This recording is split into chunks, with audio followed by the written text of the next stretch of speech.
Super creamy at masarap na sopas ba ang gusto mo?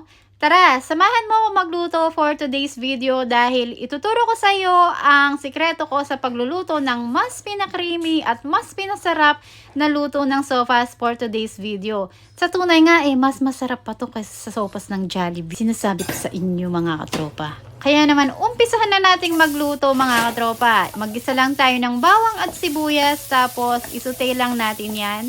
Hintayin lang natin, maamoy natin aroma ng bawang at ng sibuyas. Tapos, ilagay na natin ang ating mga sangkap. Yung chicken breast na pinakuluan natin kanina. Tapos, hinimay-himay ko lang yan ng mga maliliit. Tapos, ang ating sliced ham na hiniwa ko lang yan into square. Tapos, ilagay na natin ang ating sweet corn at carrots. Square din yung pagkakahiwa ko sa ating carrots.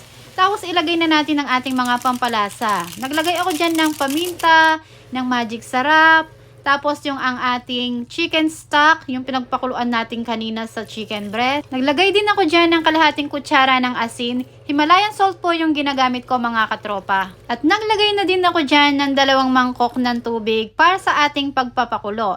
I-mix lang natin ng bahagya. Pagkatapos, takpan natin yan ng mga 5 hanggang 10 minuto sa lumambot ang ating carrot. At sa punto na to, nag-dissolve ako ng 2 UFC crab and corn soup na gagamitin ko sa pagpapalapot ng ating sopas.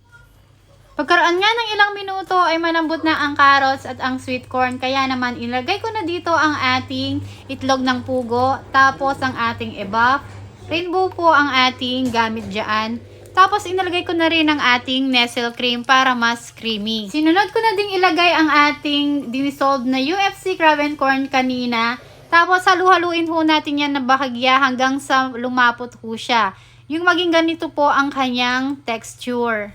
Sa pagluluto ko po pala ng sopas ay siniseparate ko pong lutuin ang elbow macaroni. Hindi ko siya hinahalo sa mismong sabaw. Para naman po hindi matuyo o kaya hindi po ma-overcook ang ating elbow macaroni. At para anytime na gusto mong kumain ay may sabaw kang mahihigop. At sa punto po nito ay luto na ang ating super creamy at mas pinasarap na sopas. At sana po itry nyo din po itong ating recipe sa pagluluto ng sopas mga katropa. So that's it for today mga katropa. Sana po ay i-like at i-share nyo rin po ang ating video. At pag-i-follow na rin po ako sa aking Facebook page, Macy Eats. So mga katropa, thank you for watching. Happy tummy katropa! God bless all!